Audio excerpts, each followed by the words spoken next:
영화나 드라마, 만화가 재미있는 이유는 현실에서 보기 힘든 상황을 실제처럼 보여주기 때문입니다. 여기서 자주 등장하는 내용 중 하나가 바로 비밀리에 조직된 거대 조직이 전 세계를 지배한다는 설정이에요. 가상이니까 재미있을 뿐이지 실제로 일어나서는 안 되겠죠. 그리고 이런 비밀 조직이 실존한다고 믿는 사람들이 있습니다. 어떤 실체가 드러난 건 아니에요. 그런데도 단순히 믿기만 하는 게 아니라 아주 구체적이고 그럴듯한 증거까지 보여주는 경우가 있습니다. 프리메이슨이나 일루미나티를 예로 들 수 있어요. 프리메이슨은 실제로 존재했습니다. 중세시대 석공들의 모임인 길드에서 시작된 소상공인 단체예요. 프리메이슨은 정치나 종교적 성향에 관계없이 합리적이고 개인이 추구하는 가치를 중시했기 때문에 시간이 지날수록 전문 직종뿐 아니라 지식인과 중산층들까지 모이면서 규모가 점점 커졌습니다. 프리메이슨에 가입하는 사람들이 많아지자 이 사람들의 표를 갖기 위해 정치인들도 가입하기 시작했고요. 그러자 단순한 모임의 개념을 넘어서 세계적으로 영향을 끼치게 됐습니다. 미국 초대 건국자들 중에도 프리메이슨 회원이 있었어요. 그런데 지금은 이 프리메이슨이 악마를 숭배하고 세계를 지배하려는 계획을 가진 어둠의 조직처럼 생각하는 사람들이 많다는 겁니다. 왜 이렇게 됐을까요? 당시 프리메이슨이 추구하는 가치를 못마땅하게 여긴 구시대 귀족들이 이야기를 만들고 부풀려서 나쁜 인식을 퍼뜨렸던 겁니다. 자신들 밑에서 돌이나 깎아야 될 하층민들이 힘을 갖는 게 불만이었거든요. 그래서 퍼뜨린 거짓말들이 사실처럼 굳어지는 바람에 지금은 프리메이슨이 마치 범죄 조직 같은 이미지로 만들어져 있죠. 이번에 알아볼 주제도 프리메이슨과 비슷한 단체 중 하나인데요. 미국에서 100년 넘게 이어지고 있는 유명하지만 잘 알려지진 않은 그런 모임이라고 합니다. 이 단체는 무엇이고 어떤 목적으로 모여서 뭘 하는지 자세한 내용이 궁금하시면 구독과 좋아요 부탁드립니다. 1872년 캘리포니아에 살던 헨리 에드워드라는 사람이 어느 날 뉴욕으로 이사를 가게 됩니다. 예술가이자 연극인으로 유명한 사람이었는데 더 많은 돈을 벌 기회가 있겠다는 생각에 거주지를 옮기게 된 거예요. 이사 전날 에드워드는 친구들을 모아 자신의 송별회를 열었습니다. 여기에 약 100명 정도가 모였다고 하는데 예상외로 송별회가 성공적으로 끝났어요. 그래서 보헤미안 클럽이라는 이름으로 이 모임을 계속 열게 됩니다. 첫 모임은 에드워드와 친한 예술가들이 모여서 시작했지만 그 뒤론 예술가들과 친분을 맺어오던 언론인들이 들어오기 시작했고요. 다시 이 언론인과 친한 후원자나 정재계 사람들이 모임에 들어오면서 가장 부유한 사람들의 모임으로 발전했습니다. 벌써 특이한 점이 보이죠. 이 모임은 미국에서 만들어졌습니다. 그래서 미국인들만 가입하고 있었어요. 그런데 이름은 보헤미안 클럽이에요. 보헤미안의 어원은 프랑스어인 보엠에서 시작됐습니다. 체코에 보헤미아라는 지방이 있어요.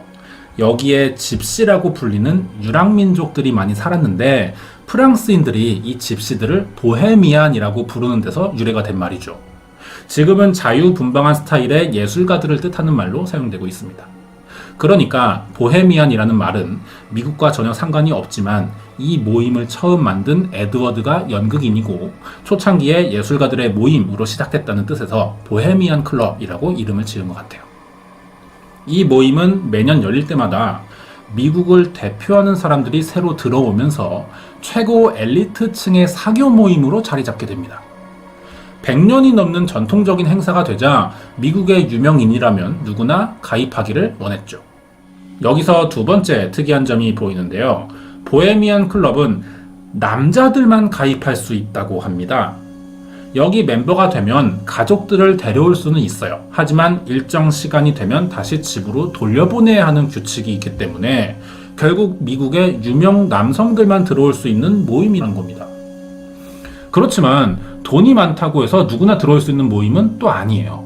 지금까지 보고된 보헤미안 클럽의 정회원은 약 2,700여 명 정도인데 유명인사라고 검증된 경우에 기존 멤버의 초대를 받아야만 정회원이 될 수 있습니다. 일반인도 가입은 할 수 있어요. 하지만 25,000달러 정도의 가입비를 내고 15년을 기다려야 승인이 된다고 합니다. 그런데 이것도 대기자가 너무 많아서 언제 승인이 될지는 알 수 없는 상태라고 하죠. 현재 보헤미안 클럽의 회원 중 대부분은요, 고위 정치인이나 사업가들입니다. 모임 자체가 굉장히 폐쇄적이에요. 그래서 정확한 정보가 잘 알려져 있지는 않지만 주로 공화당 출신의 정치인이나 대통령 출신이 많다고 합니다. 대표적으로 여기 드와이트 아이젠하워 대통령과 딕 체니 부통령, 콜린 파월 전 미 국방장관이 보헤미안 클럽의 대표적인 회원이라고 알려져 있어요. 이 모임은 정치적으로 보수적인 성향을 강하게 보인다고도 전해지는데요. 모임에서 가장 영향력 있는 사람들은 대개 미국의 공화당 정치인인데 이 정당이 보수적인 성향을 가지고 있기 때문에 영향을 받을 수밖에 없는 거죠. 그래서 보헤미안 클럽의 회원들도 보수적인 성향이 아주 강하다고 합니다. 여기서 세 번째 특이한 점이 보입니다. 아무리 성향이 같은 사람들이라 해도 100년 이상 모임이 지속된다는 건 사실 어려운 일이거든요. 세계 최강국인 미국에서 권력이나 돈으로 빠지지 않는 사람들만 모였기 때문에 개성도 아주 강해요. 이 자존심 센 사람들을 어떻게 계속 하나로 모을 수 있냐는 겁니다. 결국 보헤미안 클럽은 이들의 생각 차이를 해소해 줄 수 있는 어떤 강력한 동기를 지속적으로 회원들에게 주고 있다고 봐야 할 것 같은데요. 지금부터 보헤미안 클럽이 어디서 열리고 이들이 모여서 주로 어떤 일을 하는지 알아보도록 하겠습니다. 보헤미안 클럽은 아주 폐쇄적이고 보수적인 남성 중심의 사교 모임입니다. 여기 회원들은 매년 7월에 3주 동안 철저하게 보안이 갖춰진 곳에서 캠프를 연다고 하는데요. 장소는 캘리포니아주 샌프란시스코의 레드우드 숲이라고 알려져 있습니다. 이 캠프를 시작하면서 이름을 보헤미안 그로브라고 바꿨어요. 그로브가 숲이거든요. 그런데 아직 우리나라에서는 생소한 단체라 이름을 처음 들으면 마치 일본식 영어 발음 같은 느낌이 들거든요. 이게 오해 소지가 좀 있을 것 같아서요. 저는 계속 보헤미안 클럽이라고 설명하겠습니다. 자, 많은 사람들이 모이다 보니 큰 공간이 필요하겠죠. 300만 평이 넘는 산림지대를 캠프 장소로 사용한다고 합니다. 용산이 660만 평 정도 됩니다. 구역이요. 여기 절반 정도를 쓴다는 뜻인데요. 더 놀라운 게 대여를 하는 게 아니에요. 보헤미안 클럽의 이름으로 소유된 땅이라고 합니다. 보헤미안 클럽의 사람들이 다 부유하기 때문에 뭐 땅을 사는 건 어려운 일이 아니죠. 하지만 이 규모는요, 거의 도시 하나를 소유하고 있는 거나 마찬가지입니다. 우리나라 재벌 기업의 경우와 비교해 보면 고위급 간부들의 경우 모여 사는 아파트가 따로 있다고 하죠. 해당 기업의 아파트이고 여기에 사는 아이들은 학비가 전액 지원되기도 합니다. 이 아이들만 다닐 수 있는 학교를 따로 가지고 있는데 기업이 소유한 학교가 되는 거죠.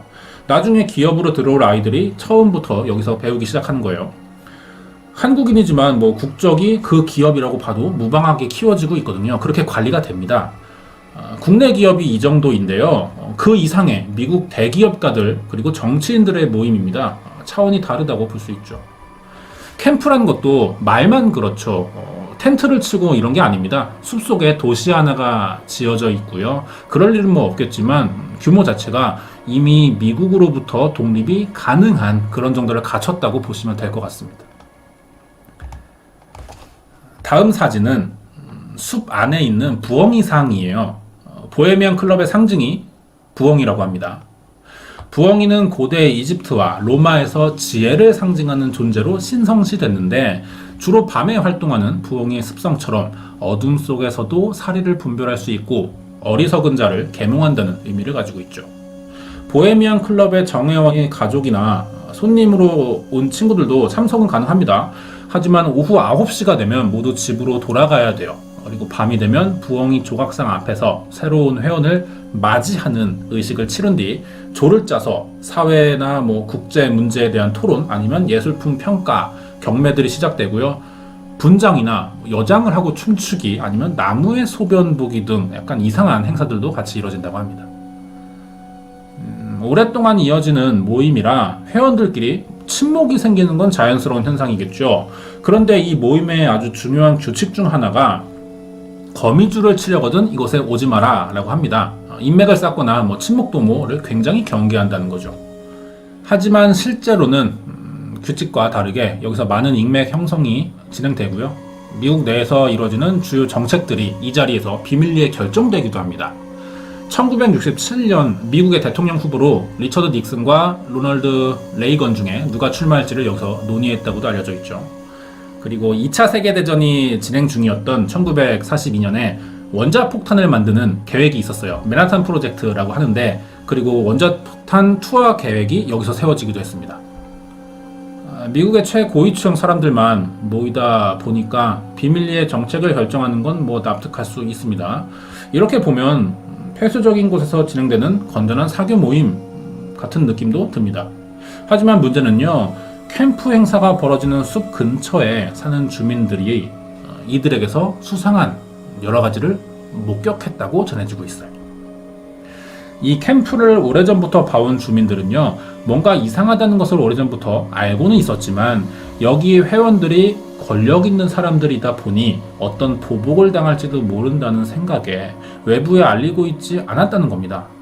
이런 이유로 오랫동안 보헤미안 클럽은 자신들의 비밀을 지켜올 수 있었지만 시대가 발전하면서 영상 기록 기술도 좋아졌다는 거죠. 결국 이들의 실체를 고발하기 위한 영상 촬영이 이루어졌습니다. 아직 보헤미안 클럽의 행사 사진이나 영상이 많이 공개되어 있지는 않습니다. 하지만 공통적인 부분은 있어요. 높이가 약 12m인 이 부엉이 석상 앞에 불길이 치솟아 있고 주변을 둘러싼 사람들이 사제 같은 차림을 한 채로 어떤 의식을 치르고 있다는 겁니다. 이게 공통적으로 목격된 이야기예요. 이 사진이 공개되기도 했어요. 그래서 기독교인들에게 굉장히 많은 비난을 받았습니다. 왜 비난을 받고 있냐 하면, 미국은 기독교 사상이 아주 강한 나라거든요. 기독교에서 가장 중요하게 생각하는 교리 중 하나가 유일신인 하나님이 아닌 다른 우상을 숭배하지 말라는 것인데, 보헤미안 클럽의 회원들이, 그것도 유명한 정치인이나 권력자들이 모여서 다른 신에게 제사 지내는 것처럼 보이니까 문제 삼을 수밖에 없는 거죠. 사실 이 사진만 봤을 때는 문제될 만한 건 딱히 없어 보이기도 해요. 모임의 상징인 부엉이상 앞에서 단순한 캠프파이어나 의식, 기도 정도는 할 수 있다고 보거든요. 멀리서 찍은 사진이기도 하고 그렇게 자세하지도 않기 때문에 이런 추측이 좀 나온 것 같습니다. 그러자니 근처 주민들의 목격담이 아주 수상하다는 거죠. 이 불길 속에서요, 어린아이의 시체와 같은 물건을 봤다고 주장합니다. 사람을 닮은 인형인지 실제 아이가 불에 타고 있었는지 정확히 밝혀지지는 않았어요. 그래서 아직까지 진위 여부 논란이 있습니다. 그렇지만 예전에 어린아이로 확인된다는 사진 자료가 공개된 적이 있었거든요. 이 사진이 진짜인지 조작인지 아직 확인되고 있지는 않습니다. 하지만 어느 정도 신빙성이 있다는 판단에 보헤미안 클럽이 그동안 인신공양을 하고 있었다고 믿는 사람들이 생겨나기 시작했죠. 1900년대 초반에 내셔널 지오그래픽이 보헤미안 클럽의 캠프를 촬영한 사진인데요. 백인 남성들이, 잘 보시면 흑인으로 보이는 아이를 들것에 고정해놓고 어디론가 데려가려는 장면처럼 보이죠. 이 뒤로 어떤 일이 있었는지 밝혀지진 않았어요. 하지만 주민들의 말에 따르면 이건 높은 확률로 어린아이를 공양하는 의식이라고 생각하게 되죠. 만약 사실이라면 1900년대에 공개된 사진이니까 그만큼 오랫동안 이어져 오고 있는 의식인 겁니다. 이런 형식의 인신공양은요, 원시적인 생활을 하던 고대 국가에서나 하던 종교의식이에요. 지금은 절대 할 수 없습니다. 인권이 우선되는 시대니까요. 더군다나 여기는 미국이라는 겁니다. 이런 방식의 인신공양은요, 고대부터 전해져 오는 몰렉 신앙을 차용해 온 거예요. 몰렉이라는 신은 지금의 팔레스타인 지역인 가나안이라는 지방에서 섬기고 있던 신입니다. 인간의 몸에 황소 머리를 했고요. 두 팔을 벌린 형상으로 구약 성서에도 등장하고 있죠.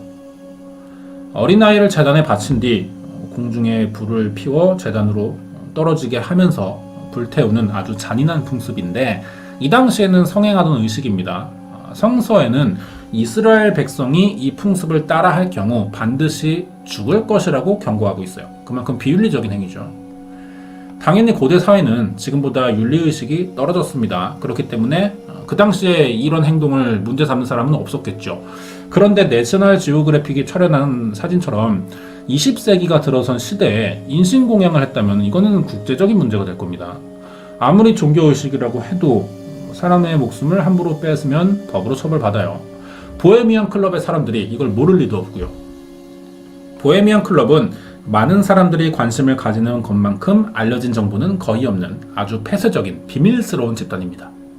공공연하게 유명인들이 많이 참가했고 매년 모임이 열리는 것도 다 알려져 있어요. 하지만 정작 자세한 정보가 전혀 공개되고 있지 않습니다. 그렇기 때문에 사람들이 보헤미안 클럽에 더 관심을 가질 수밖에 없고 사실은 별 문제 없는 모임일지도 모르는데 정보가 없으니 수상하다는 의혹이 생길 수밖에 없는 것이죠. 이렇게 보헤미안 클럽은 단순히 부유한 권력층 사람들이 모여 사람들의 관심을 피해 비밀 휴가를 즐기고 있는 것인지 아니면 매년 죄 없는 사람의 생명을 빼앗아 가면서 정말 인신공양을 하고 있는 것인지 정확히 밝혀지지 않은 채 지구상에서 가장 미스터리한 집단으로 남아 있습니다. 준비한 내용 여기까지입니다. 이번 미스터리 사건은 지구상에서 가장 폐쇄적이고 비밀스러운 집단으로 알려진 보헤미안 클럽에 대한 이야기였습니다. 자, 관련된 이야기 좀 더 해보겠습니다. 미스터리한 이야기들은요, 정확한 사실이 밝혀지지 않아서 답답한 면들이 좀 있죠. 하지만 계속 이야기할 거리가 만들어지기도 하기 때문에 밝혀지지 않는 편을 더 선호하는 사람들도 있습니다. 이번 이야기는 현재 진행 중이고요. 행사에 참여한 사람들이 워낙에 영향력 있는 사람들이라 여기서 무슨 일이 벌어지고 있는지 공개될 필요는 좀 어느 정도 있다는 거예요. 아직 밝혀진 거는 없지만 최근에 보헤미안 클럽의 상징이 어떤 단체와 연관이 되어 있다는 의혹이 생겼습니다. 부엉이가 모임의 상징이죠. 그런데 미국의 1달러 지폐 뒷면에 작게 부엉이가 그려져 있다는 사실이 드러났어요. 너무 작습니다. 그래서 눈으로 보기도 좀 힘든 정도 크기인데 부엉이와 관련 있는 단체가 일루미나티입니다. 일루미나티도 상징으로 사용하고 있거든요. 일루미나티는 음모론을 좋아하는 사람들에게 아주 유명한 조직입니다. 보이지 않는 곳에서 세계 정세를 움직이고 있는 비밀 그룹이고 미국도 현재 일루미나티의 지배를 받는 국가라는 이야기까지 나오고 있어요. 그 증거는 미국의 1달러 지폐 뒷면에 피라미드가 있고 그 위에 삼각형으로 둘러싸인 눈과 뒷면에 비친 후광이 있는 그림 때문이라는 거죠. 이것을 전시안이나 섭리의 눈이라고 하는데요. 이 그림이 프리메이슨이나 일루미나티를 대표하는 상징이라 국가 지폐에 이 그림을 그려 넣었다는 것은 일루미나티의 영향을 받았기 때문이라는 의견들이 있습니다. 일루미나티는 근본적으로 사탄을 숭배하는 집단이기 때문에 미국 곳곳에 전시안과 부엉이를 노출시켜서 사람들을 세뇌시키려고 하는 과정이라고 생각하는 것 같아요. 이 의견이 사실이면 정말 위험하겠죠. 하지만 이런 음모론을 주장하는 사람들의 의견과는 다르게요. 1달러에 그려진 이 전시안은 고대 이집트에서 내려오는 태양신인 호루스입니다. 아무리 미국이 기독교를 국교로 두고 있어도 종교의 자유가 보장되는 나라예요. 그렇기 때문에 좋은 상징이 있다면 얼마든지 차용해 올 수 있는 일이고 지폐에 그려진 그림이 일루미나티의 세뇌라는 주장은 짜맞추기식의 근거 없는 말밖에 되지 않는다는 거죠. 여기에 단순히 상징이 겹친다고 해서 두 단체가 관련이 있을 것이라는 이야기도 음모론과 미스터리를 좋아하는 사람들의 추측입니다. 일루미나티가 실제로 존재하는지는 아직 아무것도 밝혀진 건 없습니다.